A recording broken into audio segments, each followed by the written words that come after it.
నమస్తే నాగేశ్వర్ గారు. UPI transactions అంటే phone pay, Google pay, Paytm లాంటి యాప్స్ ద్వారా చేసే చెల్లింపులపై ఛార్జ్ విధించడానికి కేంద్రం సిద్ధమవుతోంది. ఈ బిల్లును కూడా లోక్సభలో ప్రవేశపెట్టారు. ట్రాన్సాక్షన్స్ పై 0.25% నుంచి 0.5% వరకు ఛార్జ్ విధిస్తారని తెలుస్తోంది. సార్, యూపీఐ లావాదేవీలపై ఛార్జ్ విధిస్తారనే ప్రచారం గత కొంతకాలంగా జరుగుతోంది. ఇప్పుడు తాజాగా ఈ బిల్లును ప్రవేశపెట్టారు. అంటే ఈ పేమెంట్స్ ఫోన్ పే కానీ, గూగుల్ పే, పేటిఎం ఇలాంటివన్నీ కూడా పేదలు వాడతారు, చిన్న చిన్న వ్యాపారులు వాడుతూ ఉంటారు, సామాన్య వ్యక్తులు చాలా వరకు యూపీఐ ట్రాన్సాక్షన్స్ చేస్తూ ఉంటారు. ఛార్జీలు విధించడం ఎంతవరకు సమంజసం సార్? అండ్ ఈ కేంద్రం ఈ బిల్లును ప్రవేశపెట్టడం వెనుక ఉన్న కారణాలు ఏంటి? మీరు బిల్లు చదివితే అర్థమవుతుంది, సామాన్యులకు సంబంధం లేదు సార్. ప్రత్యక్షంగా సంబంధం లేదు, ఎందుకంటే చిన్న వ్యాపారులకు కూడా సంబంధం లేదు సార్. మీకు అబౌట్ 2000 ట్రాన్సాక్షన్, అది కూడా పెద్ద పెద్ద బిజినెసెస్ మాత్రమే ఛార్జ్ చేస్తారు. అంటే person to person individual transaction పైన వెయ్యరు. అలాగే టీ తాగి గూగుల్ పే చేస్తావు, ఓ టిఫిన్ చేసి గూగుల్ పే చేస్తావు, వాటికేం ఉండదు. సో అందువల్ల ఇమీడియట్ గా మనము సామాన్యుడికి ప్రత్యక్షంగా ట్యాక్స్ పడదు దీని మీద అదనంగా. కానీ పెద్ద పెద్ద కంపెనీలకు వర్తించినా అది సామాన్యునికి వస్తుంది. ఎట్లా అంటే ఇప్పుడు ఉదాహరణకు మీరు అమెజాన్ లో ఏదైనా ఆర్డర్ చేస్తారు, ఫ్లిప్కార్ట్ లో ఆర్డర్ చేస్తారు, ఇవాళ సామాన్య ప్రజలు కూడా ఆర్డర్ చేస్తున్నారు కదా. సో ఆటోమేటిక్ గా అక్కడ మాత్రం మీకు పడుతుంది. మీకు అబౌట్ ఇప్పుడైతే 2000 కన్నా అబౌట్ ట్రాన్సాక్షన్స్ పైన వేస్తాము అని. మొత్తం డిజిటల్ పేమెంట్ ట్రాన్సాక్షన్ లో 67%, 67% ఈ అబౌట్ 2000 రూపీసే. అందువల్ల మీకు డిజిటల్ పేమెంట్స్ లో 67% ట్రాన్సాక్షన్స్ పైన 0.25 to 0.5% merchant discount rate, MDR అంటారు. ఇది ఎండిఆర్ పడుతుంది. అందువల్ల మనము సామాన్యుడికి ఇండివిజువల్ కు జరిగే ట్రాన్సాక్షన్స్ పైన ఇప్పటికైతే వేయమని చెప్పారు. ఫ్యూచర్ లో వేస్తారా మనం ఏమి చెప్పలేము. ఒకసారి ప్రాసెస్ మొదలయ్యాక అది స్లోగా వడ్డింపు అయ్యే అవకాశం ఉంటుంది. కానీ యాజ్ ఆఫ్ నౌ చిన్న చిన్న వ్యాపారాలు, సామాన్యుడి person to person transactions are exempted even ఈ కొత్త బిల్లులో కూడా. సో అందువల్ల అది క్లారిటీగా మనం ముందు చెప్పాలి. అయితే ఈ మేరకైనా వేయాలా అనేది క్వశ్చన్. మీకు ఇక్కడ ఈ ట్రాన్సాక్షన్ ఛార్జెస్ వేయటానికి కారణం ఏంటంటే ఇప్పుడు బ్యాంకులు debit cards, credit card transactions పైన మీకు కొన్ని సంస్థలు 1 to 3% కూడా వేస్తాయి. మీరు ఎప్పుడైనా ఎక్కడైనా క్రెడిట్ కార్డ్ ఇస్తే, డెబిట్ కార్డ్ ఇస్తే కొంతమంది 1 to 3% కూడా ఛార్జ్ చేస్తుంటారు. సో అందువల్ల ఈ యూపీఐ సేవలు మాత్రం ఇప్పటి వరకు మన దేశంలో ఉచితంగా ఉన్నాయి. మరి ఉచితంగా ఉన్నప్పుడు వీటికి అయ్యే ఖర్చులు ఉంటాయి కదా. ఇప్పుడు ఇది మెయింటైన్ చేయాలంటే సర్వర్స్ ఉండాలి. ఇప్పుడు ఎందుకంటే యూపీఐ ట్రాన్సాక్షన్స్ విశ్వవ్యాపితం అవుతున్నాయి, ఒకప్పట్లాగా లేదు. ఇప్పుడు మీకు India's greatest financial inclusion story ఏంటి అంటే మన ప్రధానమంత్రి కూడా చాలాసార్లు చెప్పారు, ప్రపంచ దేశాలకు కూడా చెప్పారు. ఈవెన్ మీకు అమెరికా లాంటి దేశంలో కూడా లేని లగ్జరీ ఏంటంటే 10 రూపాయలు కావాలన్నా కూడా డిజిటల్ ట్రాన్సాక్షన్ చేస్తున్నారు. ఇప్పుడు మీకు ఆఖరికి బిచ్చం ఎత్తుకునే వారికి కూడా గూగుల్ పే చేయి అనే దశకు వచ్చేసింది. మనకు టీ తాగితే 20 రూపాయలు గూగుల్ పే చేస్తావు, ఒక కూరగాయలు కొంటే 50 రూపాయలు గూగుల్ పే చేస్తాం, 10 రూపాయలు గూగుల్ పే చేసే దశకు వచ్చేసాం మనం. సో అంత కన్వీనియంట్ గా గూగుల్ పేలు, ఫోన్ పేలు యూనివర్సలైజ్ అయిపోయాయి. ఇది గ్రేటెస్ట్ ఫైనాన్షియల్ ఇంక్లూజన్. మీకు నరేంద్ర మోడీ ప్రభుత్వం చాలా గొప్పగా గర్వంగా చెప్పుకుంటున్నది. ఇప్పటిదాకా చాలా సార్లు ఆర్థిక మంత్రి ప్రభుత్వం చెప్పింది యూపీఐ సేవల పైన మేము ఛార్జెస్ వేయము అని పదే చెప్తూ వచ్చారు. కానీ నిన్న ఫైనాన్స్ మినిస్టర్ బిల్లు ప్రవేశపెట్టారు, ఇప్పుడు ఛార్జెస్ మొదలు పెడుతున్నారు. సో దీనికి ఎందుకు పెట్టాల్సి వస్తుంది అన్నదానికి మీకు మార్చిలో parliamentary standing committee on finance ఒక రిపోర్ట్ కూడా ఇచ్చింది. ఎందుకు ఆ వాదన ఏంటి అంటే ఈ ఫైనాన్షియల్ ఫిన్టెక్ కంపెనీస్ అంటారు, అంటే ఈ ఫైనాన్షియల్ సెక్టార్ కు టెక్నికల్ సర్వీస్ ఇచ్చే కంపెనీలు, ఈ ఫిన్టెక్ కంపెనీలకు భారం అవుతుంది అని. ఎందుకు అంటే ఈ డిజిటల్ పేమెంట్స్ రోజు రోజుకు విపరీతంగా పెరుగుతున్నాయి. ఈ పెరుగుతున్న డిజిటల్ పేమెంట్ సేవల్ని సస్టైన్ చేయడం కొరకు మీకు సర్వర్స్ కావాలి, అలాగే సైబర్ సెక్యూరిటీ ఏర్పాటు కావాలి, మీకు ఇన్స్టాంట్ ఫ్రాడ్ డిటెక్షన్ చేయాలి, ఇన్స్టాంట్ కంప్లైంట్స్ అడ్రస్ చేయాలి. ఇదంతా కూడా ఈ టెక్నికల్ ఇన్ఫ్రాస్ట్రక్చర్ కు భారీ ఎత్తున ఖర్చు అవుతుంది అని. అయితే ప్రభుత్వం వీటిని మొదలు పెట్టినప్పటి నుంచి మీకు డిమానిటైజేషన్ తర్వాత ఇవి చాలా పాపులరైజ్ అయ్యాయి. కోవిడ్ తర్వాత మీకు పాపులర్ అయ్యాయి, ఎందుకంటే ట్రాన్సాక్షన్స్, ఆన్లైన్ ట్రాన్సాక్షన్స్ పెరిగాయి. ప్రభుత్వం ఏం చేసిందంటే మొదట్లో సబ్సిడైజ్ కూడా చేస్తూ వచ్చింది.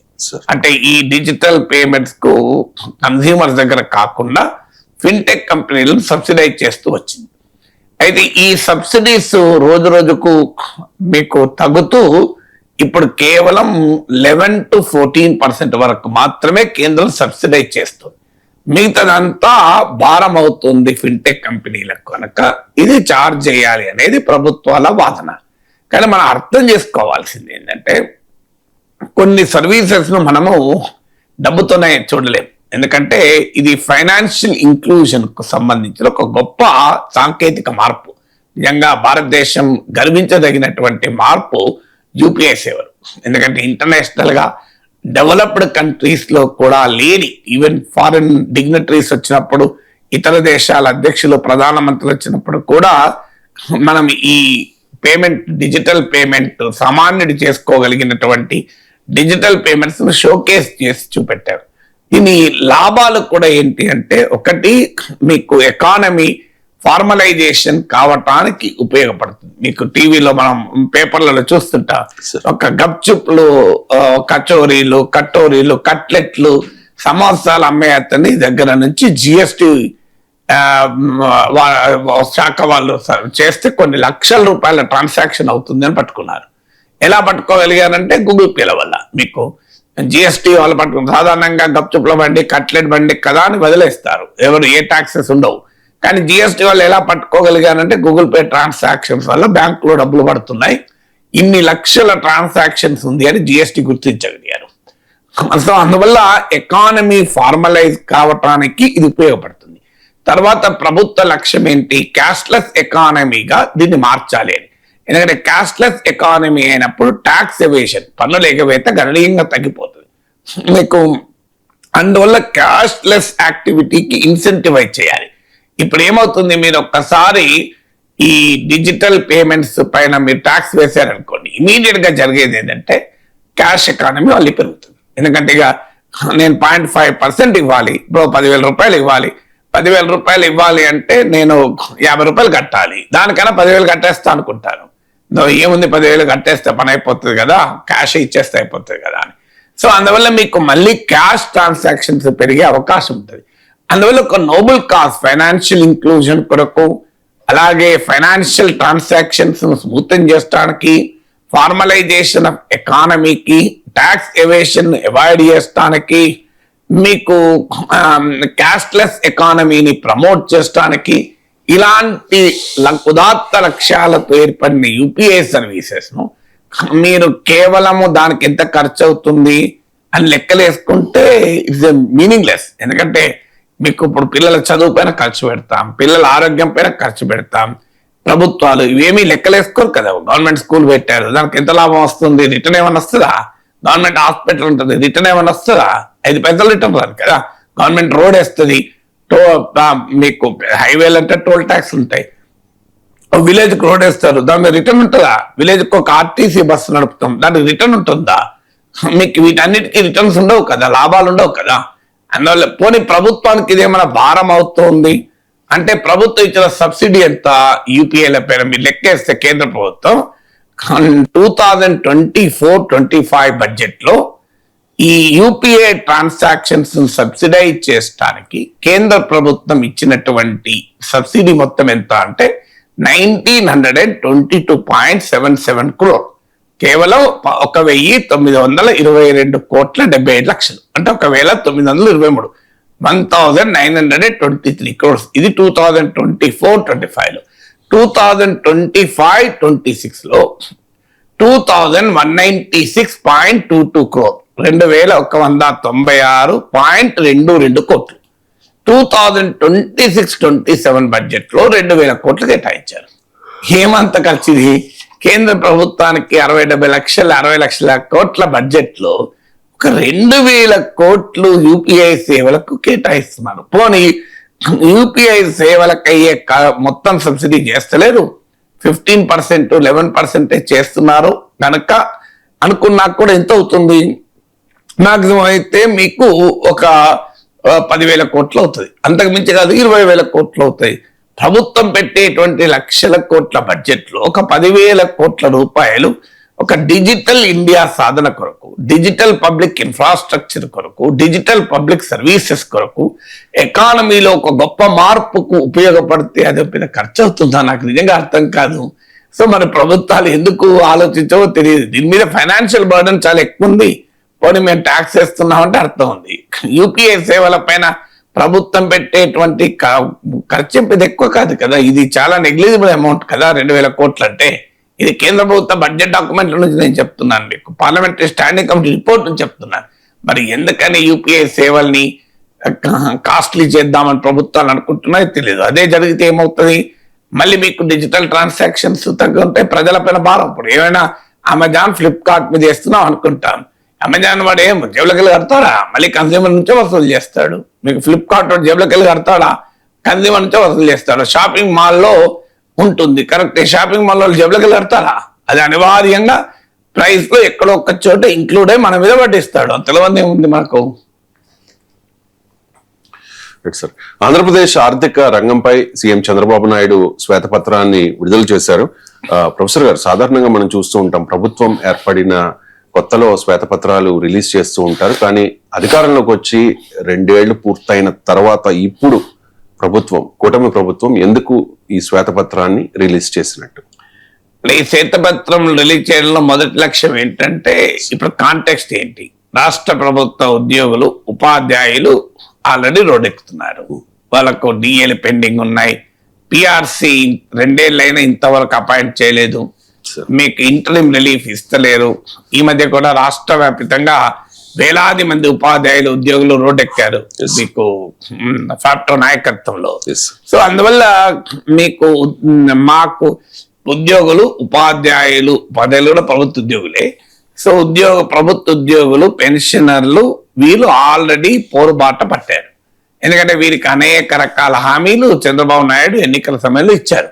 మీకు మేము వస్తే ఇది జరుగుతుంది, అది జరుగుతుంది బ్రహ్మాండంగా ఇచ్చారు. ఎందుకంటే జగన్మోహన్ రెడ్డి ప్రభుత్వం పైన ఉద్యోగులు చాలా కోపంతో ఉండేవారు. ఎందుకంటే జగన్మోహన్ రెడ్డి మీకు ఓల్డ్ పెన్షన్ స్కీమ్ ఇస్తాను, కంట్రిబ్యూటరీ పెన్షన్ స్కీమ్ రద్దు చేసి సిపిఎస్ రద్దు చేసి ఓపీఎస్ ఇంట్రొడ్యూస్ చేస్తానన్నాడు.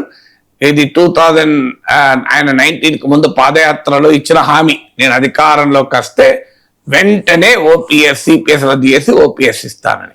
కానీ దానిపైన కంప్లీట్ యూటర్న్ తీసుకున్నాడు జగన్మోహన్ రెడ్డి. సజ్జల రామకృష్ణారెడ్డి స్టేట్మెంట్ కూడా ఇచ్చాడు, అప్పుడు అవగాహన లేక ప్రామిస్ చేశాము అని. తర్వాత జీపీఎస్ అని గవర్నమెంట్ పెన్షన్ స్కీమ్ అని ఒక స్కీమ్ పట్టుకొచ్చారు, అటు ఓపీఎస్ కాక ఇటు సిపిఎస్ కాక. బట్ ఉద్యోగులు సంతృప్తి చెందలేదు, ఎందుకంటే వాళ్ళు ఓల్డ్ పెన్షన్ స్కీమ్ వస్తుంది అని ఆశించారు కనుక. సో ఎప్పుడైతే ఓల్డ్ పెన్షన్ స్కీమ్ రాలేదో జగన్మోహన్ రెడ్డి ప్రభుత్వం పైన చాలా కోపంతో ఉండేవారు. అందువల్ల చంద్రబాబు నాయుడు పెద్ద ఎత్తున హామీలు ఇస్తే కూటమికి ఓటేశాడు. ఇప్పుడు పెద్ద ఎత్తున కూటమి పాలనతో అసంతృప్తి చెందుతున్న వర్గాలు ఉద్యోగులు, ఉపాధ్యాయులు ఒకటి. మీకు క్లియర్ సెక్షన్. ఇప్పుడు కూటమి ప్రభుత్వం పైన అసంతృప్తి చెందుతున్న వర్గాలు ఏవి అని మీరు లెక్కలేస్తే, మొదటి సెక్షన్ అంటే ఆర్డర్ ఆఫ్ ప్రియారిటీ కాకపోయినా, 1 ఉద్యోగులు, ప్రభుత్వ ఉద్యోగులు, 2 యూత్ జాబ్స్ విషయంలో వారి ఆందోళన. అంటే చాలా ఎక్కువ ఆశించారు, 20 లక్షల ఉద్యోగాలు వస్తాయన్నారు. ఇప్పుడు వీళ్ళు చెప్తున్నారు ఇన్ని పెట్టుబడులు వచ్చాయి, అన్ని పెట్టుబడులు వచ్చాయి రోజు, కానీ క్షేత్రస్థాయిలో 20 లక్షల ఉద్యోగాలు వచ్చాయన్న భావనలో ఆంధ్రప్రదేశ్ యూత్ లేదు. 3వ వర్గం రైతులు, గిట్టుబాటు ధరలు లేవు అని పొగాకు నుంచి ఆక్వా వరకు, మామిడి నుంచి మిర్చి వరకు అన్ని వర్గాల రైతాంగం కూడా చాలా అసంతృప్తి ఉన్నారు. మిగతా మీకు పెన్షనర్లు, పథకాలు, లబ్ధిదారులు, మీకు ఇతర వర్గాల ప్రజలు అంతగా అసంతృప్తి లేరు. వాస్తవంగా జగన్మోహన్ రెడ్డి అయితే మొత్తం అందరూ అసంతృప్తి చెందారని ఆయన భ్రమలో ఉన్నాడు, కానీ మిగతా వర్గాల అసంతృప్తిలో లేరు. కానీ ఈ 3 వర్గాల్లో స్పష్టంగా అసంతృప్తి మొదలైంది. ఇది మీరు తెలుగుదేశం ఇంటర్నల్ సర్వేలో వ్యక్తమవుతుంది, ఎవరు సర్వే చేసినా వ్యక్తమవుతుంది, ఆంధ్రప్రదేశ్లో ఎవరిని కదిలించినా తెలుస్తుంది. అందువల్ల ప్రభుత్వ ఉద్యోగులు ఆల్రెడీ పోరుబాటులో ఉన్నారు కనుక ప్రభుత్వ ఉద్యోగులకు పిఆర్సీ అమలు చేయడాన్ని ఎగ్గొట్టాలి, ఐఆర్ ఇవ్వకూడదు. దీనికి బకాయిలు కూడా కొన్ని వేల కోట్ల బకాయిలు ఉన్నాయి, వేల కోట్లు. సో ఈ బకాయిలు మెడికల్ రియంబర్స్మెంట్ నుంచి మొదలుకొని పెన్షన్ సందర్భంగా వచ్చే పేమెంట్లు, ఈ బకాయిలను కూడా ఇవ్వలేదు. వీటిపైన ప్రశ్నలు అడుగుతున్నారు కనుక ఆర్థిక పరిస్థితి ఇందులో ఈ శ్వేతపత్రంలో మీరు చూడండి, ప్రామినెంట్ గా చెప్పిన అంశం ఏంటంటే రాష్ట్ర ప్రభుత్వ స్టేట్ ట్యాక్స్ ఓన్ రెవెన్యూస్, ఇందులో అత్యధిక భాగము జీతభత్యాలకే పోతుంది అని చెప్పారు. ఇది ఎస్టాబ్లిష్ చేశారు. అది జగన్మోహన్ రెడ్డి ప్రభుత్వ హయాంలో ఇంకా ఎక్కువ ఉండే. మేము అధికారంలోకి వచ్చాక సంపద పెంచి ఆదాయాన్ని పెంచి మేము తగ్గించామని చెప్తున్నారు. సో నా క్వశ్చన్ ఏంటంటే, మీరు జీతభత్యాలపైనే ఎక్కువ ఖర్చు అవుతుంది అని చెప్పడం ద్వారా ఏమి చేయదలుచుకున్నారు? అంటే ప్రజలకు ఉద్యోగులకు మధ్య ఒక అగాధాన్ని సృష్టించాలి. ప్రభుత్వ ఉద్యోగులు ఉపాధ్యాయులు జీతాలు పెంచమని, ఐఆర్ ఇవ్వమని, పిఆర్సీ పెట్టమని అడిగితే వారిపైకి ప్రజల్ని కుసిగొల్పాలి. ఇది లక్ష్యం కాదా అనే క్వశ్చన్. ఎందుకంటే మీరు చూడండి, ఈ శ్వేతపత్రం విడుదలైన వెంటనే తెలుగుదేశం అనుకూల పాత్రికేయులు కాస్త ఆలోచన పరులందరూ వీడియోలు పెడుతున్నారు. చూడండి అన్యాయం, చూడండి జనం దగ్గర లాక్కొని పీక్కొని జనాన్ని వెంబడించి వసూలు చేసిన పన్నులన్నీ ఉద్యోగుల జీతాలకే పోతున్నాయే, ఉద్యోగుల పేమెంట్లకే పోతున్నాయే. మరి ఈ ఉద్యోగులు అవసరమా మనకనే స్థాయిలో విశ్లేషణలు పెడుతున్నారు. విశ్లేషణలు ఎందుకు వారిని వేల కొద్ది వ్యూవర్స్ మధ్య సర్క్యులేట్ చేస్తున్నారు. ఏం చెప్పదలుచుకున్నారు? మీరు ఒక పబ్లిక్ ఒపీనియన్ క్రియేట్ చేయదలుచుకున్నారు. ప్రభుత్వ ఉద్యోగుల పైకి జనాన్ని రెచ్చగొట్టారు. ప్రభుత్వ ఉద్యోగులు ఉపాధ్యాయులు రేపు రోడ్ల మీదకి వచ్చి మా జీతాలు పెంచమంటే ప్రజలే వారిని వ్యతిరేకించాలి. మా పన్నులన్నీ మీ ఖర్చులకే పోతున్నాయి, మా పన్నులన్నీ అని. నేను ప్రభుత్వాన్ని అడిగేదంటే, అయ్యో సంతోషం, మీరు ఉద్యోగుల జీతభత్యాలకే పోతున్నాయి అంటున్నారు. నా సూటి ప్రశ్న ఏంటంటే, జగన్మోహన్ రెడ్డి ప్రభుత్వ హయాంలో ఇంతకన్నా ఎక్కువ భారం ఉండే అని మీరే చెప్పారు. ఇదే శ్వేతపత్రం మీరు చూడండి. జగన్మోహన్ రెడ్డి ప్రభుత్వ హయాంలో రాష్ట్ర ప్రభుత్వ స్టేట్ ట్యాక్స్ ఓన్ రెవెన్యూలో ఇప్పుడున్న దానికన్నా ఎక్కువ భాగము జీతభత్యాలకే పోయేది. మరి మీరు ఎప్పుడు ఎందుకు విమర్శించారు? అప్పుడు మీరు ఎందుకు ఉద్యోగుల పోరాటాలకు మద్దతు ఇచ్చారు? మీరు ఎందుకు ఉద్యోగులకు హామీ ఇచ్చారు? మీకు తెలుసు కదా జీతభత్యాలకు ఎక్కువ పోతుంది కనుక మేము ఇవ్వలేము, మేము అధికారంలోకి వచ్చినా మీకు ఇవ్వలేము, ఇంత కూడా ఇవ్వలేము, జగన్మోహన్ రెడ్డి అన్న ఇస్తున్నాడు అప్పులు చేసి, మేము అది కూడా ఇవ్వలేము అని చెప్పాలి కదా. అప్పుడు ఏం చెప్పారు? అన్ని వర్గాల ప్రజలకు ఒకటే హామీ, మేము అన్ని అమలు చేస్తాం, ఎంతైనా అమలు చేస్తాం. ఎందుకు? మా ఆయాంలో సంపద సృష్టిస్తాం, ఆదాయాన్ని పెంచుకుంటాం. ఇదే కదా మీరు చెప్పింది. ఇప్పుడు ఇదే శ్వేతపత్రంలో చెప్తున్నారు, జగన్మోహన్ రెడ్డి కాలంలో జీతభత్యాల భారం ఎక్కువ ఉండేది. మరి ఎక్కువ ఉన్నప్పుడు మీరు ఇచ్చిన హామీ కదా. ఇప్పుడు తగ్గింది కదా, మీరే చెప్తున్నారు తగ్గింది భారం అని. మరి భారం తగ్గినాకనేమో మరి ఇబ్బంది ఎందుకు? భారం ఎక్కువ ఉన్నప్పుడే హామీ ఇచ్చారు కదా అనే క్వశ్చన్ ఆన్సర్ ఉందా? ఇక ఇంకొక డైమెన్షన్ కూడా ఏంటంటే, అయ్యా మీరు ఉద్యోగులనే టార్గెట్ చేస్తున్నారు. నేను ఒకటి అడుగుతాను, కార్పొరేట్ కంపెనీలకు ఇచ్చే రాయితీల మొత్తం ఎంత? మీకు స్టేట్ ట్యాక్స్ రెవెన్యూస్ కదా, పన్నులు వచ్చిన 100 రూపాయల పన్నులు వస్తే అందులో 90 రూపాయలు 95 రూపాయలు ఉద్యోగుల జీతభత్యాలకే పోతున్నాయని ప్రజలు ఉసిగొలుపుతున్నారే. అయ్యా మీరు 100 రూపాయలు రాష్ట్ర ప్రభుత్వానికి ఆదాయం వస్తే ఎంత ఆదాయం కోల్పోతున్నారు అది చెప్పండి. కార్పొరేట్ కంపెనీలకు చౌకగా భూములు ఇవ్వడం, బరాబరిస్తాం 99 పైసలకే భూములు, అది కూడా ఉద్యోగాలు కల్పించని ఉత్పాదక వ్యవస్థకు దోహదం చేయని రియల్ ఎస్టేట్ కంపెనీలకు ఇస్తాం భూములు, మాళ్ళకి ఇస్తాం, షాపింగ్ మాళ్ళకి ఇస్తాం భూములు. అసలు ఇదేమైనా దేశానికి ఆర్థిక వ్యవస్థకు ఊతాన్ని ఇచ్చేటువంటి వ్యాపార లావాదేవీలు కదా. షాపింగ్ మాల్స్ లో మీరు ఫ్రీగా ల్యాండ్ ఇస్తే వాళ్ళు ఏమన్నా తక్కువ రేటుకు అమ్ముతారా? మీరు చెప్పండి నాకు. మరి వాళ్ళకి ఇచ్చేటువంటి రాయితీలు ఇవన్నీ లెక్కేయండి, అది కూడా చెప్పండి. స్టేట్ ట్యాక్స్ రెవెన్యూ ఇంకో ఇన్ని వేల కోట్లు వస్తున్నాయి, ఇంకో ఇన్ని వేల కోట్లు మేము కోల్పోతున్నాం, రాయితీలు ఇస్తున్నాం అని చెప్పండి. అంటే ప్రభుత్వం పారిశ్రామిక వర్గానికి, కార్పొరేట్ వర్గానికి ఇచ్చే రాయితీల ఖర్చు స్టేట్ ట్యాక్స్ రెవెన్యూస్ లో ఎంత భాగము చెప్పండి. కేవలం ఉద్యోగులను ఎందుకు టార్గెట్ చేస్తారు? పోనీ మీ మంత్రులు, ముఖ్యమంత్రులు, మీరు చేసేటువంటి ఖర్చులు, రాజకీయ కార్యక్రమాలు, మీరు ఎయిర్పోర్ట్ భోగాపురంలో ఇనాగ్రేట్ చేశారు, అవసరం ఇనాగ్రేషన్, తప్పేమీ లేదు. ప్రైమ్ మినిస్టర్ పిలిచారు, ఇన్ని కోట్లు ఖర్చు పెట్టడం అవసరమా అనే ప్రశ్న వస్తుంది కదా. మరి దానికి ఖర్చు పెడుతున్నారు కదా, మీరు అడ్వర్టైజ్మెంట్ల మీద ఖర్చు పెడుతున్నారు కదా, మీరు స్పెషల్ ఫ్లైట్ల ప్రత్యేక విమానాలపైన ఖర్చు పెడుతున్నారు కదా, మీరు సింగపూర్కి వెళ్ళి మంత్రులు నేర్చుకోవడానికి ఖర్చు పెడుతున్నారు కదా. మన సింగపూర్కి వెళ్ళి మంత్రులు ఏం నేర్చుకుంటారని ఏబిఎన్ రాధాకృష్ణనే ప్రశ్నించారు కదా. మీరు మరి ఆన్లైన్ లో నేర్చుకోవచ్చు కదా, ఇంట్లో కూర్చొని వర్క్ ఫ్రమ్ హోమ్ అని చంద్రబాబు నాయుడే చెప్తుంటే లెర్న్ ఫ్రమ్ ఆంధ్రప్రదేశ్ అని మంత్రులకు చెప్పొచ్చు కదా. సింగపూర్ ఎందుకు పంపించాలి ఖర్చులు పెట్టి? ఈ దుబారా వల్ల రాష్ట్ర పన్నుల ఆదాయంలో ఎంత పోతుంది ఈ లెక్కలు చెప్పండి. ఒక్క ఉద్యోగుల్ని సింగిల్ అవుట్ ఎందుకు చేస్తున్నారు? నేను ఆంధ్ర శాసన మండలిలో ఉండగా ఇలాగే ప్రభుత్వం అప్పుడు కూడా డిఫెండ్ చేసుకుంది. ఎప్పుడైనా ప్రభుత్వాలు ఇదే స్వభావం ఉంటాయి. నేను లేసి అడిగాను, ఆర్థిక మంత్రి రోషయ్య ఉండే, మేము ఎక్కడికి వెళ్ళి తెస్తాం ఉద్యోగులు, మీరు అడ్డగోలుగా జీతాలు పెంచమంటే మేము ఏడుకెళ్ళి డబ్బులు తెస్తాం, ప్రభుత్వ ఆదాయం అంతా జీతాలకి ఖర్చు అవుతుంది అంటే నేను లేసి అడిగాను, అధ్యక్ష మా రాష్ట్ర ఆర్థిక మంత్రి నా విజ్ఞప్తి ఏంటంటే నా దగ్గర ఒక ఫార్ములా ఉంది, ఈ ఫార్ములా అమలు చేస్తే మాకు పిఆర్సీ ఇవ్వాల్సిన అవసరం లేదు, మా ఉద్యోగులకు డిఏ పెంచాల్సిన అవసరం లేదు, మా ఉద్యోగులకు ఫిట్మెంట్ ఇవ్వాల్సిన అవసరం లేదు, మా ఉద్యోగులకు ఇంటరిమ్ రిలీఫ్ ఐఆర్ ఇవ్వాల్సిన అవసరమే లేదు, మా ఉద్యోగులకు మెడికల్ రీఎంబర్స్మెంట్ ఇవ్వాల్సిన అవసరమే లేదు, అన్ని మేమే ఇచ్చుకుంటాం, ఒక్క పని చేయండి అన్నారు. ఏం చేయండి మరి చెప్పండి అన్నారు. ఏమి లేదు, గాలి జనార్దన్ రెడ్డికి ఓబులాపురంలో ఇనుప ఖనిజం నిధులు చాలా చౌకగా ఇచ్చారు, అది మా ఎంప్లాయీస్ ట్రస్ట్కి ఇవ్వండి, మేము గాలి జనార్దన్ రెడ్డి 100 రూపాయలు మీకు చెల్లిస్తే మేము 200 చెల్లిస్తాం, డబ్బులు చెల్లిస్తాం, ఆ ఓబులాపురం గనులని మాకు ఇచ్చేయండి, మీకు జీతాలని మేము ఇచ్చుకుంటాం అని చెప్పాను. దీనికి సిద్ధమా ప్రభుత్వం అని అడిగాను, ఆన్సర్ లేదు. అందువల్ల కేవలం ఉద్యోగులకే టార్గెట్ చేయడం అనేది అన్యాయము. అది కేవలం ప్రజలను ఉద్యోగులపైకి రెచ్చగొట్టేటువంటి ఒక ప్రయత్నం. ఇది మొదటిగా ఈ శ్వేతపత్రం లక్ష్యం. ఎందుకంటే ఇప్పుడు ఎందుకు మీరు అడిగారు ప్రశ్నలో క్లియర్గా అడిగారు. మరి ప్రభుత్వం వచ్చిన మొదట్లో శ్వేతపత్రాలు ఇస్తుంటారు, పొలిటికల్ గా తమ ప్రత్యర్థులు ఎక్స్పోజ్ చేయడానికి శ్వేతపత్రాలు ఇస్తారు, తప్పేం పట్టం నేను ఏ ప్రభుత్వం ఇస్తుంది. ఇప్పుడు తెలంగాణలో రేవంత్ రెడ్డి ప్రభుత్వం వచ్చిన వెంటనే ఆర్థిక పరిస్థితి శ్వేతపత్రం ఇచ్చారు, విద్యుత్ రంగం పైన శ్వేతపత్రం ఇచ్చారు, చంద్రబాబు నాయుడు ప్రభుత్వం వచ్చినా ఇచ్చారు, ఎవరైనా ఇస్తారు. కానీ అధికారంలోకి వచ్చిన 2 ఏళ్ల కిందకి ఇస్తున్నారు. ఆల్రెడీ ఇప్పటికి అనేక సార్లు ఎస్టాబ్లిష్ చేశారు కదా జగన్మోహన్ రెడ్డి ఆర్థిక విధ్వంసానికి పాల్పడ్డారని. మళ్ళీ కొత్తగా వైట్ పేపర్లో చెప్పేది ఏమీ లేదు కదా.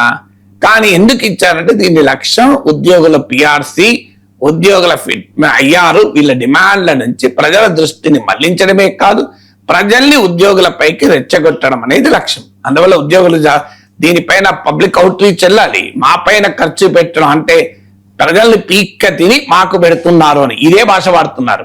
తెలుగుదేశం అనుకూల పాత్రికేయులు పెడుతున్న వీడియోలలో వాడుతున్న భాష ఏంటంటే ప్రజల్ని పీక్క తిని ఉద్యోగులకు జీతాలు ఇస్తున్నారు, ఇది భాష. పీక్క తిని అట. సో ఏంటిది ఈ లాజిక్, ఈ నరేటివ్ బిల్డింగ్ ఏంటి అనేది క్వశ్చన్. ఇక సహజంగానే ఇంకో క్వశ్చన్ ఏమొస్తుంది అంటే చంద్రబాబు నాయుడు మరి కూటమి ప్రభుత్వం పథకాలు అమలు చేస్తుందా లేదా అని. ఇప్పుడు ఆల్రెడీ మా స్కీమ్ ఉంది, ప్రతి మహిళకు 1500 ఇవ్వడము, కొత్తగా పెన్షన్లు ఇవ్వడం లేదన్న ప్రశ్నలు వస్తున్నాయి. ఈ 2 ఏళ్లలో 60 ఏళ్ళు నిన్న వాళ్ళు చాలా మంది ఉంటారు కదా. మళ్ళీ బీసీ మహిళలకు, ఇతర మహిళలకు తక్కువ వయసుకి ఇస్తామన్నారు, అది ఇంకా అమలు చేయడం లేదు.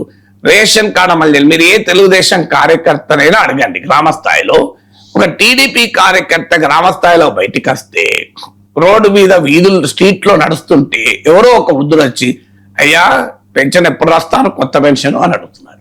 ఎందుకు అడుగుతున్నారంటే మరి మాకు 60 ఏళ్ళు అయింది. ఇప్పుడు చంద్రబాబు నాయుడు అధికారంలోకి వచ్చే టైంకు 58 ఏళ్ళు ఉన్నవారు ఇవాళ 60 ఏళ్ళు కదా, మరి వాళ్ళకి మీరు కొత్త పెన్షన్లు అడుగుతున్నారు. ఎక్కడన్నా వెళ్ళండి మీరు ఇదే క్వశ్చన్. మీకు టీడీపీ కార్యకర్తలు అడగని, వాళ్ళు ఎదుర్కొనే జనసేన కార్యకర్తలు అడగని, బీజేపీ కార్యకర్తలు చెప్తారు. వాళ్ళ గ్రామాల్లో బయటకు వస్తే అయిపోయాయి, సరే ఏమని పింఛన్లు ఎప్పుడు రాస్తున్నారు, రేషన్ కార్డులు కొత్తగా ఎప్పుడు ఇస్తున్నారు, ఇవే 2 ప్రశ్నలు. ఈ ప్రశ్నలు అడుగుతున్నారు. అలాగే మీకు నిరుద్యోగ భృతి ఏమైంది అని అడుగుతున్నారు. 3000 రూపాయలు నిరుద్యోగ భృతి ఇస్తామన్నారు, 20 లక్షల ఉద్యోగాలు అన్నారు. ఇవన్నీ కూడా మీకు క్వశ్చన్స్ వస్తున్నాయి కనుక కొన్ని హామీలు అమలు చేసామా నిజం సూపర్ 6 లో, అమలు చేయని వాటిపైన ప్రశ్నలు వస్తున్నాయి కనుక అమలు చేయకపోవటానికి ఒక కారణం ఏంటి అనే జస్టిఫికేషన్ ఈ శ్వేతపత్ర 2వ లక్ష్యం.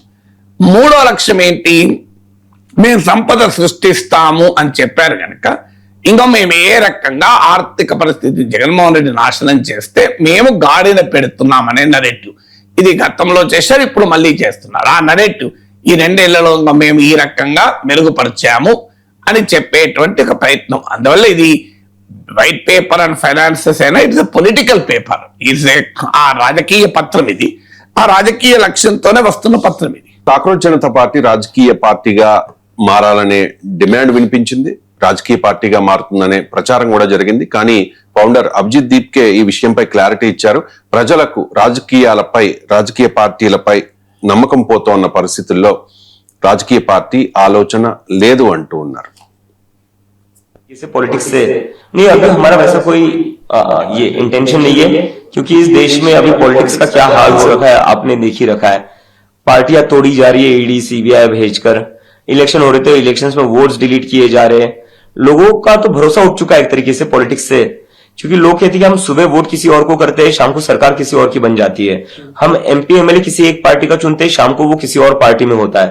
तो जब इस तरह का माहौल है पूरे देश में, तो जहां पर पूरा पॉलिटिक्स से भरोसा उठ चुका है वहां पर पॉलिटिकल पार्टी बनाकर करेंगे क्या? मुझे लगता है कि लोगों का जैसा भरोसा उठता जा रहा है सारे इंस्टीट्यूशन से, चाहे वो जुडिशरी हो, चाहे वो इलेक्शन सिस्टम हो, चाहे वो इलेक्शन कमीशन खुद ना हो, और चाहे मीडिया क्यों ना हो, तो कहीं ना कहीं इस देश को अब एक पब्लिक मूवमेंट की जरूरत है. नहीं, अगर हमारा वैसा అంటే రాజకీయ పార్టీగా మారే ఆలోచన లేదు అంటూ ఉన్నారు సార్. అంటే సిజేపీ వ్యూహం ఏంటి? మీరు కంక్లూజన్ ఇచ్చేసారు, డిమాండ్ వచ్చేస్తుందని. నేనైతే ఎక్కడ చూడలే డిమాండ్. మీరేమన్నా చూస్తే సోషల్ మీడియాలో జంజీలు కూడా ఎక్కడ డిమాండ్ ఏం రాలేదు. ఊహాగానాలు వచ్చిన మాట నిజం మీరు అన్నట్లు, కానీ ప్రజలు ఎవరు డిమాండ్ చేయలేదు. నేను కాకపోతే మీటింగ్ కూడా వెళ్ళాను, ఎక్కడా కూడా మాకు రాజకీయ పార్టీ పెట్టండి అని ఎవరు అడగలేదు. నేను పార్టిసిపేట్ చేశాను కనుక మీరు రాజకీయ పార్టీ పెట్టమని కాక్రోచ్ జనతా పార్టీని ఫాలో అయ్యే వాళ్ళ నుంచి డిమాండ్ కాదు. మీకు అది స్పెక్యులేషన్ వచ్చిన మాట నిజం. మీరు అన్న దాంట్లో సెకండ్ పార్ట్ కరెక్ట్. స్పెక్యులేషన్ వచ్చిన మాట నిజం. అంటే ఇదేమైనా పొలిటికల్ పార్టీగా ఎమర్జ్ అవుతుందా అని. ఎందుకంటే కాక్రోచ్ జనతా పార్టీ అని పేరు కూడా ఉంది కనుక. తర్వాత మీకు పొలిటికల్ గానే మోడీ ప్రభుత్వం పైన విరుచుకుపడుతున్నారు కనుక సహజంగానే రాజకీయ పరమైన లాంగ్వేజ్ మాట్లాడుతున్నారు కాక్రోచ్ జనతా పార్టీ నాయకులు కనుక, పొలిటికల్ డిస్కోర్స్ లో భాగమవుతున్నారు కనుక పొలిటికల్ పార్టీ అవుతుందా అనే చర్చ నడిచిన మాట నిజం. అయితే అభిజిత్ దీప్కే ఇచ్చిన క్లారిఫికేషన్ చాలా కరెక్ట్, అది అవసరం కూడా. ఈ దేశంలో రాజకీయ పార్టీల కొరత ఏమీ లేదు, అడ్డగోలుగా పార్టీలు ఉన్నాయి. ఇప్పటికే పార్టీలుగా మారిన తర్వాత ఏమవుతుందో ఆమ్ ఆద్మీ పార్టీ చూస్తే తెలుస్తోంది కదా. ఒక సివిల్ సొసైటీ మూవ్మెంట్ గా, anti corruption movement, good governance movement గా స్టార్ట్ అయ్యి ఏమైంది, ఇప్పుడు అరవింద్ కేజ్రీవాల్ ఓ ప్రైవేట్ లిమిటెడ్ కంపెనీగా మారిపోయింది. కేజ్రీవాల్ ప్రైవేట్ లిమిటెడ్ కంపెనీగా మారిపోయింది. మీరు తెలంగాణ రాష్ట్ర ఆప్ కన్వీనర్ ను, ఆంధ్రప్రదేశ్ రాష్ట్ర ఆప్ కన్వీనర్ అడగండి, కేజ్రీవాల్ వీళ్ళని కలిసి ఎన్నేళ్ళైందని. అంటే ఒక పార్టీ జాతీయ అధ్యక్షుడు వాళ్ళ పార్టీ రాష్ట్ర కన్వీనర్ ను బహుశా 2 ఏళ్ళ 3 ఏళ్ళ ఇది కలిసి, అసలు మీరు ఎవరిని అడిగే చెప్తారు. అంత హైలీ సెంట్రలైజ్డ్, తన చుట్టూ పార్టీ తిరగాలి, ఇంకా వేరేది ఏమీ లేదు. కేజ్రీవాల్ చుట్టూ తిరిగే ఒక ప్రైవేట్ లిమిటెడ్ కంపెనీ, ప్రాంతీయ పార్టీగా ఆమ్ ఆద్మీ పార్టీ మారిపోయింది. ఆమ్ ఆద్మీ పార్టీ ఎట్లా స్టార్ట్ అయింది, ఒక గొప్ప సివిల్ సొసైటీ మూవ్మెంట్ గా స్టార్ట్ అయింది. అల్టిమేట్ గా ఒక నాయకుని చుట్టూ ఉండేటువంటి ఒక పార్టీగా మారింది.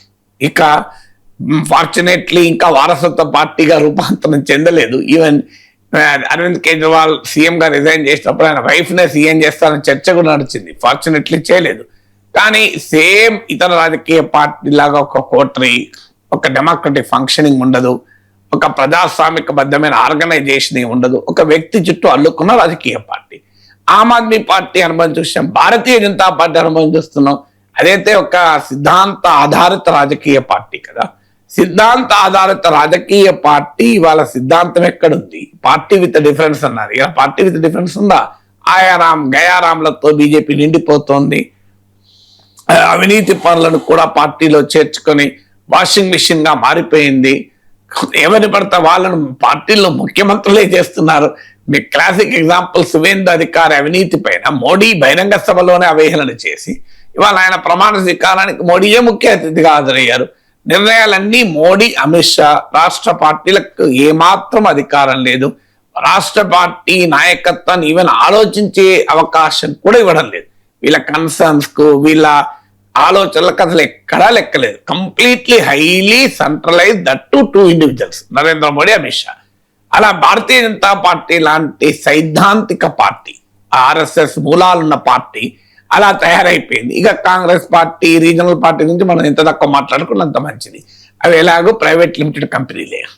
అందువల్ల ఇప్పుడు ఏం కొత్తగా ఇంకో రాజకీయ పార్టీ వచ్చి ఇదో దుకాణంలో 100 దుకాణాల్లో 101 దుకాణం అవడం వల్ల ఉపయోగం ఏముంటుంది? అందువల్ల ఇవాళ ప్రజలకు కావాల్సింది మరో రాజకీయ పార్టీ కాదు. ప్రజలకు కావాల్సింది ఒక పబ్లిక్ పీపుల్స్ మూవ్మెంట్. దీప్కే చాలా మచ్యూర్డ్ గా చెప్పాడు పిల్లవాడైనా. ఇవాళ అనేక ఇన్స్టిట్యూషన్స్ పైన విశ్వాసం కోల్పోతుంది. ఒకప్పుడు మీడియా అంటే ఒక క్రిటికల్ అడ్వర్సోరియల్ ఫంక్షన్, ఒక క్రెడిబుల్ ఇన్ఫర్మేషన్ ఫంక్షన్. ఇవాళ మొన్న ఇటీవల ఢిల్లీ నిరసనలు, ఈ వ్యవహారాల పైన national media, English channels, Hindi channels చూస్తే అసలు మీడియానేనా ఇది, ఏమంటారు దీని అని. మీరు రాత్రిపూట చూడండి 8 అయితే నవికా కుమార్, ప్రణేష్ మిశ్రా, అర్నబ్ గోస్వామి, అసలు బీజేపీ అధికార ప్రతినిధులు పనికిరారు వీళ్ళ ముందట. రాహుల్ శివశంకర్, బీజేపీ అధికార ప్రతినిధులు దిగదురుపు, అధికార ప్రతినిధులు మించి మాట్లాడుతుంటారు పార్టీ తరఫున. అసలు ఎక్కడ ఇలాంటి జర్నలిజం ఇంతవరకు చూడలేదు జీవితంలో. అలా జర్నలిజం తయారైపోయింది. మీకు కాక్రోచ్ జనతా పార్టీ ప్రొటెస్ట్ల మీద డిస్కషన్ పెడితే Congress suspended spokesperson, cockroach Janata Party suspended spokesperson. Suspended స్పోక్స్ పర్సన్లతో చర్చాగోష్ఠులు నడిపినటువంటి ఛానల్స్ అయిపోయినాయి. అందువల్ల మీడియా పని లేదు. సుప్రీంకోర్టు ఆశంతాలు జుడిషియరీ. కానీ మనం చూసాం కదా ఢిల్లీ నిరసనల పైన వీడియోలు చూడమంటే మాకు సమయం లేదన్నారు. తర్వాత లేదని అలా అనలేదు, పిటిషన్ వేయలేదని అన్నారు. ఫార్చునేట్లీ కాస్త రియాక్ట్ అయ్యారు, సంతోషము. కానీ మొదట్లో అసలు వీడియోలు చూసే సమయమే లేదు మాకు అని చీఫ్ జస్టిస్ వ్యాఖ్యానించడం చూశాం. సో అందువల్ల మీకు న్యాయ వ్యవస్థ పైన ఒకప్పుడు ఆశ ఏమనంటే కోర్టుకు పోతే నాకు న్యాయం దొరుకుతుంది అని. ఇప్పుడు కేసులు పెండింగ్ ఉండడము, జడ్జిమెంట్ల తీరు, ఇవన్నీ చూశాక ప్రజల్లో ఒక ఆందోళన మాత్రం మొదలైన మాట నిజం. ఏంటి మా పరిస్థితి ఏంటి అని. ఆ ఆందోళన, ఆ సఫకేషనే లక్షలాది మంది బిడ్డల్ని, 20-25 ఏళ్ల పిల్లల్ని మీకు ఢిల్లీలో అంత పెద్ద నిరసన తెలిపింది. లేకపోతే అబ్జద్ దీప్కేని చూసి వచ్చారా? అబ్జద్ దీప్ ఏమైనా కరిష్మాటిక్ లీడరా, ఆయన సెలబ్రిటా? అంతకుముందు అబ్జద్ దీప్ అన్నట్టు ఎవరో కూడా మనకు తెలియదు. ఒక ఆర్డినరీ ఎంఎస్ కోసం అమెరికాకు వెళ్ళిన ఒక స్టూడెంట్. ఇష్యూస్ నాట్ అభిజిత్ దీప్కేని చూసి జనం రాలే, ఎవరిని చూసి జనం రాలే, సోనం వాంగ్ చూసి జనం రాలే. జనం వచ్చింది ఇష్యూని చూసి వచ్చారు. అంత పెద్ద ఎత్తున జనం సఫకేట్ అయ్యారు కనుక వచ్చారు. ఎందుకంటే మాకేంటి, ప్రతిపక్ష పార్టీలు నమ్మే పరిస్థితి లేదు. వాళ్ళ రాజకీయ వ్యూహాలు, రాజకీయ ఎత్తుగడలు, రాజకీయ అవసరాలు అధికారంలోకి వచ్చినాక మళ్ళీ వాళ్ళదే పనిచేస్తుంటారు. ఏం చేయాలి? మీడియా మా మాట వినే పరిస్థితి లేదు. కోర్టులకు మొరబెట్టుకున్నా ఉపయోగం ఉండడం లేదు. ఎన్నికల కమిషన్ విశ్వసనీయతనే కోల్పోయింది. ఎలక్షన్ కమిషన్ ప్రభుత్వమే నియమించి అధికారులుగా మారిపోయారు. ఇలాంటి సిచ్యువేషన్స్ లో ప్రజా ఉద్యమం ఒకటే పరిష్కారం, పీపుల్స్ మూవ్మెంట్ ఒకటే పరిష్కారం. నిజంగా చెప్పింది కరెక్ట్. ఈ రోజు దేశానికి కావాల్సింది, దేశ ప్రజలకు కావాల్సింది మరో రాజకీయ పార్టీ కాదు, ప్రశ్నించే మనుషులు కావాలి, ప్రశ్నించే వ్యవస్థలు కావాలి, పోరాడేటువంటి వ్యవస్థలు కావాలి.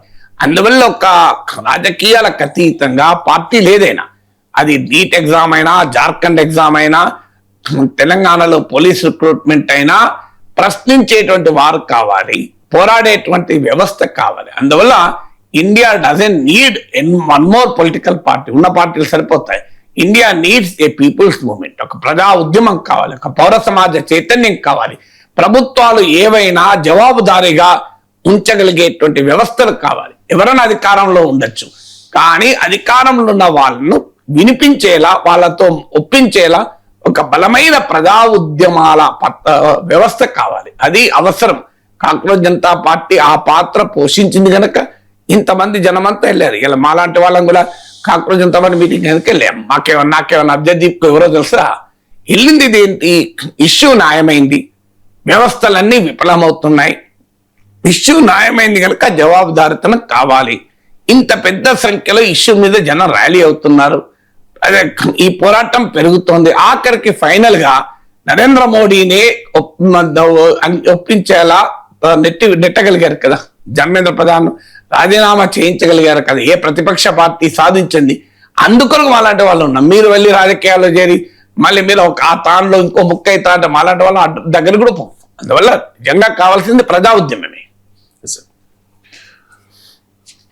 Cockroach Janata Party August 5th and 6th తేదీల్లో, అంటే ఇవాళ రేపు ఛత్రపతి సంభాజీ నగర్ లో ఒక వ్యూహాత్మక కీలకమైన సమావేశాన్ని నిర్వహించబోతోంది. సార్, దేశవ్యాప్తంగా యూత్ లిజనింగ్ టూర్ నిర్వహిస్తామని కూడా ఇప్పటికే సిజేపీ ప్రతినిధులు చెబుతూ ఉన్నారు. ఏంటి సార్ ఈ యూత్ లిజనింగ్ టూర్ ఉద్దేశం ఏంటి, సిజేపీ వ్యూహం ఏంటి? అంటే ఇప్పుడు కాక్రోచ్ జనతా పార్టీ యొక్క అద్భుతమైన విజయాన్ని సాధించింది ఫస్ట్ అటెంప్ట్ లోనే. మామూలు విజయం కాదు. నీకు ఎవరు ఊహించని రీతిలో ఒక పొలిటికల్ సటైర్ గా, ఒక పొలిటికల్ మీమ్ గా స్టార్ట్ అయితే ఏకంగా లక్షలాది మందిని ఢిల్లీలో కదం తొక్కించారు.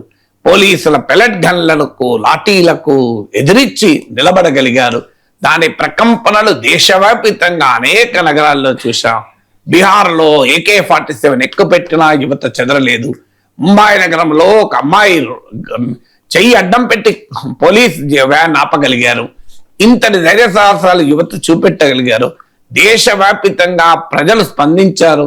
స్విగ్గీలు, జొమాటోలతో ఆర్డర్లను చూస్తే ఆఖరికి ఇక పంపకండి, మాకు ఎక్కువైపోయింది ఆహారం అని చెప్పాల్సిన పరిస్థితి నెట్టివేయబడింది. బీజేపీ నాయకుల పిల్లలు కూడా ప్రొటెస్ట్ లో పాల్గొన్నారు. అంతా 20-25 ఏళ్లలో పిల్లలు. ఇంతటి అపూర్వమైన చైతన్యాన్ని కాక్రోచ్ జనతా పార్టీ సాధించగలిగింది. మన ఇటీవల కాలంలో బలమైన ప్రతిపక్ష పార్టీలు ఇందులో 1% చేయలేకపోయినాయి. ఎందుకు? దీనికి కారణం నాయకులు లేడు, సంస్థ లేదు, వ్యవస్థ లేదు, ఏమీ లేదు. ఒక ఇష్యూ, ఆ ఇష్యూ పైన ప్రజల సమీకరణ, అది ఒక అద్భుతమైన విజయం. ఈ విజయం తర్వాత నెక్స్ట్ క్వశ్చన్ వస్తుంది, వాట్ నెక్స్ట్ అని. నెక్స్ట్ ఏంటి? ఇది ఒకటే ఉందా? ఇంకా ఇష్యూస్ చాలా ఉన్నాయి కదా, మరి దానిపైన ఏం చేస్తారు? ఈ మూవ్మెంట్ ను సస్టైన్ చేయడం ఎలా? ఇది ఒక ప్రజా ఉద్యమంగా, ఒక సివిల్ సొసైటీ మూవ్మెంట్ గా నిలబెట్టడం ఎలా అనేటువంటి ప్రశ్న ముందుకు వస్తుంది. సహజంగానే ఆ ప్రశ్నకు ఆన్సర్ వెతికే పనిలో మేము వెళ్ళి అన్ని నగరాలకు యూత్ తో నేరుగా మాట్లాడతాం. ఎందుకంటే ఇది ఒక డెమోక్రటిక్ థింగ్ కదా. మీరు ఎప్పుడన్నా చూశారో రాజకీయ పార్టీలు ఆ రకంగా వెళ్ళి ప్రజలతో నేరుగా మాట్లాడడం? ఇప్పుడు మీకు అఖిల భారత నాయకులు వస్తారు, ఎవరితో మాట్లాడతారు? వాళ్ళ పార్టీ కార్యవర్గ సమావేశం, వాళ్ళ పార్టీ ఆఫీస్ బేరల సమావేశం, వాళ్ళ పార్టీ ఇన్వైట్ చేసిన మేధావుల సమావేశం. వేరేటోళ్ళు ఎవరుంటారలా, అంత పార్టీ వాళ్ళే ఉంటారు తప్ప నేరుగా ప్రజల దగ్గరికి వెళ్ళి ప్రజలతో మాట్లాడి అసలు ఏమి అనుకుంటున్నా, ప్రజలు పక్క పెట్టండి, సగటు పార్టీ కార్యకర్తలతో మాట్లాడుతున్నారా? ఇవాళ రాజకీయ పార్టీలు ఆ రకమైన వ్యవస్థ ఉందా? ఎందుకంటే మీకు ఇవాళ డిస్కషన్ కోరుతున్నారు ప్రజలు, డిక్టేషన్ కాదు. డైలాగ్ కోరుతున్నారు, కన్వర్జేషన్ కోరుతున్నారు, ఆర్డర్స్ కాదు ప్రజలు. మీకు ఇలా RSS చీఫ్ చెప్పిన మాట నేను చెప్పింది కూడా కాదు. డిస్కషన్ కోరుతున్నారు, డిక్టేషన్ కాదు. ఈ జనరేషన్ చెప్పింది వినటానికి సిద్ధంగా లేరు. తమకు న్యాయం అనుకుంటేనే వింటారు, తమకు న్యాయము కాదు అనుకుంటే వినరు. That is the level of this generation. మీరు ఇంట్లో చిన్న పిల్లలు చూడండి. నిన్న నేను మా మనవరాలను అడిగాను, తల్లిని స్కూల్లో ఫ్రెండ్స్ అయ్యారా బిడ్డ అని అడిగాను. అయ్యారన్నాడు. Can you tell the names చెప్పగలరా అన్నది. అది చెప్తున్నప్పుడు నాకు వేరే ఫోన్ వచ్చి మాట్లాడాను. మళ్ళీ వెళ్ళి సారీ తల్లి నేను వినలేదు చెప్పండి అంటే ఐ ఆల్రెడీ టోల్డ్ అన్నది. అంటే ఇంకోసారి చెప్పవా అంటే ఎందుకు అంటాను. ఆల్రెడీ చెప్పేసిన నేను అంటుంది. ఆల్రెడీ చెప్పేసిన ఇంకోసారి చెప్పాల్సిన అవసరం లేదు నాకు అంటుంది. నువ్వు వినకపోతే నీ తప్పది అని. సో అంతటి జనరేషన్ ఇది. We should appreciate the generation. అంతటి జనరేషన్ అంటే అసెప్ట్ చేసుకునే జనరేషన్ ఇది. అందువల్ల ఈ జనరేషన్ కొంతమందికి అది అరగెన్స్ లాగా కనబడచ్చు, కొంతమందికి అది రివోల్ట్ లాగా కనబడచ్చు, కానీ it is an assertion of self identity, ఒక సెల్ఫ్ రెస్పెక్ట్. ఇలా పెద్ద పెద్ద నాయకులు ఎలా మోకరిల్లుతున్నారో చూస్తున్నాం, శృతిమించిన పొగడ్తలతో ఎలా తలవంచుతున్నారో చూస్తున్నాం. తమ ఆత్మ వ్యక్తిత్వాన్ని కూడా పక్కకు పెట్టి అసలు పక్కవాన్ని పొగడడంలో ఏ స్థాయికి వెళ్తున్నారో చూస్తున్నాం. కానీ యూత్ అలా లేదు. We're not here to take your orders, we're here to tell our grievances. మా అభిప్రాయాలు చెప్తాం. ఒక డైలాగ్ కోరుతున్నారు, కన్వర్జేషన్ కోరుతున్నారు, ఒక పార్టిసిపేషన్ కోరుతున్నారు. లీడర్షిప్ కోరడం లేదు, పార్టిసిపేషన్. ఇలాంటి జనరేషన్ అడ్రస్ చేయాలి అంటే ఖచ్చితంగా వాళ్ళతో మాట్లాడాలి, వాళ్ళతో చర్చించాలి, వాళ్ళతో డిస్కస్ చేయాలి, వాళ్ళ మాట వినాలి. అందుకొరకు ఒక నేషన్ వైడ్ లిసనింగ్ టూర్ పెట్టడం మంచి ఆలోచన. అట్లీస్ట్ గ్రౌండ్ లెవెల్లో సిచ్యువేషన్ ఏంటి, ప్రజలు ఏమి భావిస్తున్నారు. ఎందుకంటే మన పొలిటికల్ కమ్యూనికేషన్ అంతా one way communication, public communication మొత్తం. మేము చెప్తాం, మీరు వినండి. నాయకుడు బహిరంగ సభలో గంట సేపు ఉపన్యాసం కొడుతూనే ఉంటాడు. మీకు ఆ జనం అంతా ఇని కేరింతలు కొట్టాలి. అప్పుడప్పుడు నాయకుడు హావభావాలను బట్టి చప్పట్లు కొట్టాలి. ఆ నాయకులు గ్యాప్ ఇస్తాడు, కావాలనే కొత్త ఇట్లా ఒక్కసారి రౌజ్ చేసి గ్యాప్ ఇస్తాడు, అప్పుడు చప్పట్లు కొట్టాలని ఇండికేషన్. సో అలా మీకు వన్ వే కమ్యూనికేషన్ ఉంది కదా, ఆ వన్ వే కమ్యూనికేషన్ ఛేదించి ఒక డైలాగు, కన్వర్జేషన్, ఒక ఇంటరాక్షన్ కు వెళ్తే సంతోషమే కదా. E20 పెట్రోల్ కు వ్యతిరేకంగా కేజ్రీవాల్ ఉద్యమం స్టార్ట్ చేశారు. ప్రధాని నివాస మార్గంలో నిరసన తెలియజేశారు.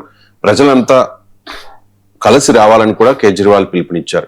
ప్రొఫెసర్ గారు, ఇప్పటి వరకు ఏ పార్టీ కూడా విధానపరంగా E20కి వ్యతిరేకంగా పోరాటం చేయలేదు. వాహనదారులు మాత్రమే అభ్యంతరం వ్యక్తం చేస్తున్న పరిస్థితి. ఇప్పుడు ఆప్ E20కి వ్యతిరేకంగా పోరాటం స్టార్ట్ చేసింది. సరే, E20 ఉద్యమం మరో నీట్ ఉద్యమంలా ఉధృతమవుతుందా? అంటే మీరు అన్నట్లు ఆ పోరాటము నేరుగా ఒక పెద్ద మూమెంట్ కు పిలిపివ్వలేదు ఏ పార్టీ, కరెక్ట్ అది. కానీ పార్లమెంట్ లోను బయట E20 పెట్రోల్ పైన అభ్యంతరాలు చెప్తూనే ఉన్నారు రాజకీయ పార్టీలు. పంజాబ్ శాసనసభ ఏకంగా E20 పెట్రోల్ పైన తీర్మానం కూడా చేసింది. మీకు ఎందుకు అంటే, మీకు లేటెస్ట్ నేను చెప్పాను ఇది కూడా, సీ ఓటర్ సర్వే ప్రకారం మీకు more than 50% of NDA voters అంటే 2024లో ఎన్డీఏకు ఓటు వేసిన వాళ్ళలో 50% పైగా E20 పెట్రోల్ పైన ప్రభుత్వ వాదన అంగీకరించడం లేదు. E20 పెట్రోల్ వల్ల మాకు మైలేజ్ తగ్గుతోంది, మెయింటెనెన్స్ కాస్ట్ పెరిగిపోతోంది, వెహికల్ ప్రాబ్లమ్స్ వస్తున్నాయి అని చెప్తున్నారు. ఇది సీ ఓటర్ సర్వే. మీరు సీ ఓటర్ అవసరం లేదు, మీరు ఎవరైనా సర్వే చేయండి, ఇంక్లూడింగ్ ఎన్డీఏ ఓటర్లు కూడా అసంతృప్తి ఉన్నారు E20 పెట్రోల్ పైన. మీకు ఇటీవల కాలంలో నీట్ ఎగ్జామ్ ఒకటి, రామ మందిర విరాళాల దొంగతనం ఒకటి, UGC social justice guide lines ఒకటి, ఇలాంటి అంశాల పైన ఎన్డీఏ ఓటర్లే తిరగబడ్డారు. మీకు యూజీసీ గైడ్ లైన్స్ కంప్లీట్ గా ఎన్డీఏ ఓటర్లు, వేరేటోళ్ళు ఎవరు లేరు, ఈ ఎన్డీఏ ఓటర్లే తిరగబడ్డారు. సో క్లియర్ గా ఎన్డీఏ ఓటర్లే ఈ అంశాలపైన తిరగబడుతున్నారు. దానికి ఉదాహరణ మీకు బంకీపూర్ ఉప ఎన్నిక, ఎన్డీఏ బీజేపీ కోర్ ఓటు కూడా కోల్పోయారు. Upper caste, loyal upper caste, middle class ఓటర్ను బీజేపీ కోల్పోయింది. 25%, 62% నుంచి పడిపోతే మోర్ దెన్ 25% ఓటింగ్ కోల్పోయింది. మామూలు విషయం కాదు.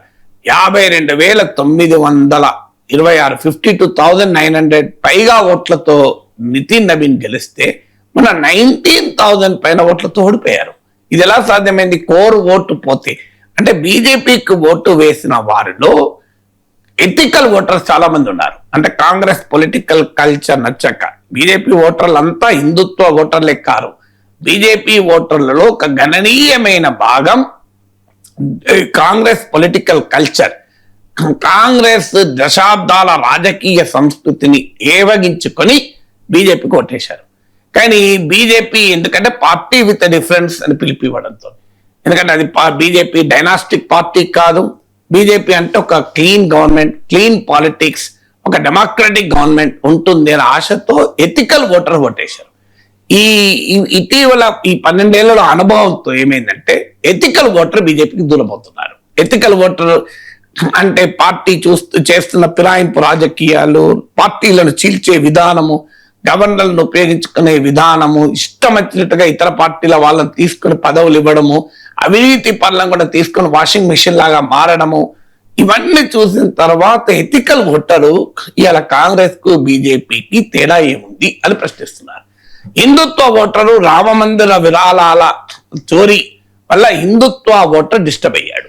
Upper caste voter UGC social justice నిబంధనల వల్ల డిస్టర్బ్ అయ్యాడు. మీకు నీట్ ఎగ్జామ్ పేపర్ లీక్ వల్ల educated middle class young voter disturb అయ్యాడు. E20 పెట్రోల్ వల్ల వీళ్ళందరూ డిస్టర్బ్ అయ్యారు. ఎందుకంటే E20 పెట్రోల్ అందరూ వాడతారు కదా. E20 పెట్రోల్ వాడని వాళ్ళు ఎవరు లేరు.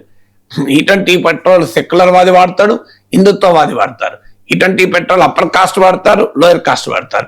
E20 పెట్రోల్ 30 ఏళ్ళ యంగ్ పర్సన్ వాడతాడు, మీకు 60 ఏళ్ళ బూమర్స్ వాడతారు. జెన్జీ, మిలీనియల్స్, జెన్ఎక్స్, బూమర్స్, జనాల్ఫా వాడరు. కానీ జనాల్ఫాలు కూడా లైసెన్స్ లేకుండా నడిపి యాక్సిడెంట్లు చేస్తున్నారు. అందరూ E20 పెట్రోల్ వాడుతున్నారు కదా. So E20 petrol cuts across all sections. నేను చెప్పిన ఒక్కొక్క సెక్షన్, ఎథికల్ ఓటర్ ఒక కారణం వల్ల దూరం అయితే, హిందుత్వ ఓటర్ ఒక కారణం వల్ల అసంతృప్తి చెందితే, అప్పర్ కాస్ట్ ఓటర్ ఇంకో కారణం వల్ల అసంతృప్తి చెందితే, ఎడ్యుకేటెడ్ మిడిల్ క్లాస్ ఓటర్ ఇంకో కారణం వల్ల అసంతృప్తి చెందితే, ఈ అన్ని వర్గాల ఓటర్లు E20 పెట్రోల్ వల్ల అసంతృప్తి చెందుతున్నారు. అందువల్ల అపోజిషన్ దీంట్లో ఒక ఆపర్చునిటీగా భావిస్తున్నారు. ఆల్రెడీ కొన్ని యాక్టివిటీస్ మొదలయ్యాయి, మీకు జంతర్ మంతర్లో నిరసనలు. అందువల్ల ఖచ్చితంగా ఈ ప్రభుత్వాన్ని ఇబ్బంది పెట్టగలిగే అంశంగా అపోజిషన్ గుర్తించింది. ఎందుకంటే మైలేజ్ మొదట్లో తగ్గదన్నారు, ఇప్పుడు నితిన్ గడ్కరీ ఒప్పుకుంటున్నాడు, ఎస్ మైలేజ్ కొంత తగ్గుతుంది అని. మొదల అసలు మెయింటెనెన్స్ కాస్టే ఉండదు అన్నారు, ఇప్పుడు ఒప్పుకుంటున్నావు నిజమే, రబ్బర్ పార్ట్స్ చెడిపోతాయి, మెటల్ పార్ట్స్ చెడిపోతాయి అని. అంతకుముందు ఒప్పుకోలేదు ఇవన్నీ, ఇప్పుడు ఒప్పుకోవాల్సి వస్తుంది. అన్ని అంగీకరిస్తున్నారు, స్లోగా ఒక్కొక్క దాన్ని అంగీకరిస్తున్నారు. అందువల్ల డెఫినెట్ గా E20 పెట్రోల్ బీజేపీకి ఒక ఛాలెంజ్ ఉంటుంది. అయితే దానిపైన మరి మూమెంట్ నీట్ లాగా ఇష్యూ ఒక్కొక్కసారి ఒక్కొక్క రూపంలో ట్రిగర్ అవుతుంది. అన్ని ఒకే రూపంలో ట్రిగర్ కావు, ఎమోషనల్ గా స్పాంటేనియస్ గా వచ్చింది కదా ఈ కాక్రోచ్ ఉద్యమం. లేకపోతే కాక్రోచ్ ఉద్యమం లాగా ప్రతి ఒక్కటి స్పాంటేనియస్ గా ఒక ఉద్యమ రూపాన్ని సంతరించుకుంటుందని చెప్పలేదు. కానీ ఖచ్చితంగా ప్రజాభిప్రాయం మాత్రం E20 పెట్రోల్ పైన చాలా తీవ్ర వ్యతిరేకత ఉంది. బీజేపీ ఓటర్లు కూడా చాలా డిస్టర్బ్ అయి ఉన్నమాట నిజం. ఇక అమెరికాలో జరిగిన అమెరికన్ తెలుగు అసోసియేషన్ సదస్సులో తెలంగాణ ఉప ముఖ్యమంత్రి భట్టి విక్రమార్క పాల్గొన్నారు. ఎన్ఆర్ఐలు వారి కుటుంబాల ఫిర్యాదుల పరిష్కారం కోసం ఒక ప్రత్యేకమైన చట్టబద్ధ వ్యవస్థను తీసుకొస్తామని భట్టి విక్రమార్క ప్రకటించారు. రాష్ట్ర ప్రభుత్వం నుంచి ఆలోచన చేస్తా ఉన్నాం. ఎన్ఆర్ఐ సంబంధించినటువంటి ఏ అంశం, ఏ సమస్యని రాష్ట్ర ప్రభుత్వం దృష్టికి తీసుకొని వచ్చినా దాన్ని పరిష్కరించడం కోసం ఒక వ్యవస్థని, ఒక గవర్నమెంట్ తరఫు నుంచి లీగల్ స్టేటస్ తో కూడినటువంటి ఒక వ్యవస్థను ఏర్పాటు చేస్తా ఉన్నాం, చేయబోతున్నాం. ఆ వ్యవస్థ దృష్టికి తీసుకొని వస్తే ప్రపంచంలో ఎక్కడ తెలంగాణ వాసులు ఉన్నా, ప్రపంచవ్యాప్తంగా తెలంగాణ వాసులు ఎక్కడ ఉన్నా వాళ్ళకున్న సమస్య ఆ రాష్ట్రంలో ఉన్నటువంటి వాళ్ళ తల్లిదండ్రుల గురించి కానీ, లేకపోతే వాళ్ళ సమస్యల గురించి కానీ ఆ వ్యవస్థకి సమస్యకు తీసుకొని వస్తే ఆ సమస్యల పరిష్కారం చేయడం కోసం కూడా రాష్ట్ర ప్రభుత్వం సిద్ధంగా ఉందని సార్, ఈ లీగల్ మెకానిజం వల్ల ఉపయోగాలు ఏంటి? చాలా మంచి ఆలోచన వాస్తవానికి. ఎందుకంటే ఎన్ఆర్ఐలు గణనీయంగా పెరుగుతున్నారు. మీరు ప్రతి ఏటా మీరు లెక్కలేస్తే ఎన్ఆర్ఐల సంఖ్య పెరుగుతోంది ఒకటి. రెండవది ఏంటంటే ఎన్ఆర్ఐల contribution to the Indian economy కూడా పెరుగుతోంది. ఇవాళ ఇప్పుడు మీరు రియల్ ఎస్టేట్ రంగంలో ఎన్ఆర్ఐలు ఎంత ఇన్వెస్ట్ చేశారు, మీకు ఎకానమీకి ఫారెన్ రెమిటెన్సెస్ అంటారు, ఇలా పెద్ద ఎత్తున విదేశీ మారక ద్రవ్య నిల్వలు వస్తున్నాయి ఈ ఫారెన్ రెమిటెన్సెస్ వల్ల. కానీ ఎన్ఆర్ఐలు ఇంతగా ఎకానమీకి కంట్రిబ్యూట్ చేస్తున్నా మీకు వారి సమస్యలు మీకు ఉదాహరణ చెప్తాను. ల్యాండ్ ఇష్యూస్ ఒక ప్రధానమైన సమస్య. ఎక్కడో అమెరికాలో ఉంటారు, ఎక్కడో ఒక ఊర్లో వాళ్ళ పొలాన్ని ఎవడో ఆక్రమిస్తాడు, వాళ్ళ ప్లాట్ ఆక్రమిస్తారు. నా దగ్గరకే బోలెడు ఇష్యూస్ వచ్చాయి, చాలా ఇబ్బందిగా ఉంది సార్. ఎన్ఆర్ఐ అనుడుతోనే లోకల్ గా ఉన్న యంత్రాంగం మొత్తం డబ్బులు ఆశిస్తారు, తిప్పుతారు. ఎందుకంటే వాళ్ళ వల్నరబిలిటీని ఎక్స్ప్లాయిట్ చేస్తారు. ఇక్కడేమో ఓల్డ్ పేరెంట్స్ ఉంటారు, వాళ్ళేమో అక్కడ ఉంటారు. ఈ ఓల్డ్ పేరెంట్స్ కోమో నానా పోతపోని ఆ ప్లాటు సంపాదించుకుంటున్నాం కదా, నేను చూసుకుంటున్నా కదా అని కొడుకు అంటుంటాడు. తండ్రి జీవితకాలం కష్టపడి సంపాదించుకున్న ల్యాండ్ భూమి రాది, అది పోతే ఎట్లా అని ఆ తండ్రి బాధపడుతుంటాడు. తండ్రి బాధ చూడలేక కొడుకు బాధ, నీకు బిడ్డ బాధ. ఇక్కడ తండ్రి కష్టపడుతుంటే కూతురు అక్కడ బాధపడుతుంటుంది.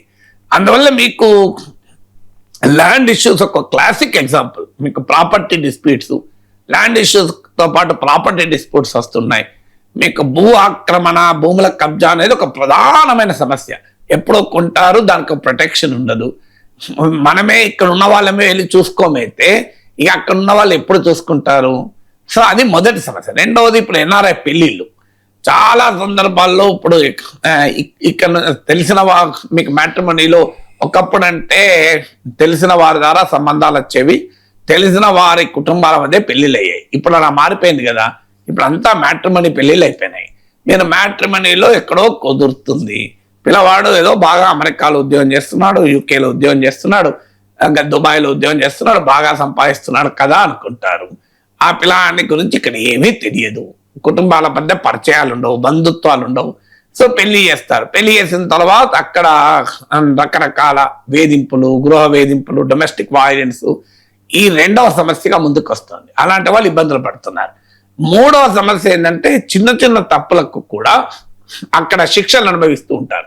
ఒక్కొక్కసారి తప్పులు లేకపోయినా ఇంప్లికేట్ అవుతూ ఉంటారు. మీరు గల్ఫ్ లో చూస్తుంటాం, ఇలా మీకు అమెరికాలో కూడా చూస్తుంటాం. వాళ్ళకు మీకు ఈవెన్ ఒక పిల్లల్ని కోప్పడ్డందుకు ఒక దేశంలోనైతే తల్లిదండ్రులు అరెస్ట్ చేసేసారు. సో మన దగ్గర పిల్లల్ని కోప్పడం అనేది సహజం. సో అందువల్ల ఇలాంటి సమస్యలు వస్తున్నాయి. నాలుగవది యాక్సిడెంట్, ముఖ్యంగా గల్ఫ్ లో ఉన్న వాళ్ళకైతే చాలా ఎక్కువ సమస్యలు పాపం. ఎందుకంటే మొన్న గల్ఫ్ ఎకానమీస్ మొత్తం వెస్ట్ ఏషియన్ వార్లో చాలా ఇబ్బందులు పడ్డారు. వాళ్ళు విమాన ఛార్జీలేమో విపరీతంగా పెంచేశారు. నాకు కువైట్ నుంచి ఒక డ్రైవర్ ఫోన్ చేశాడు, సార్ చాలా కష్టంగా ఉంటున్నాం సార్, ఇక్కడ అందరము ఇంటికి వద్దామంటే విమాన ఛార్జీలు 3 రేట్లు 4 రేట్లు పెంచారు, ఇక్కడేమో జాబ్ తీసేశారు, ఆదాయం లేదు, ఎలా బతకాలి సార్ అని.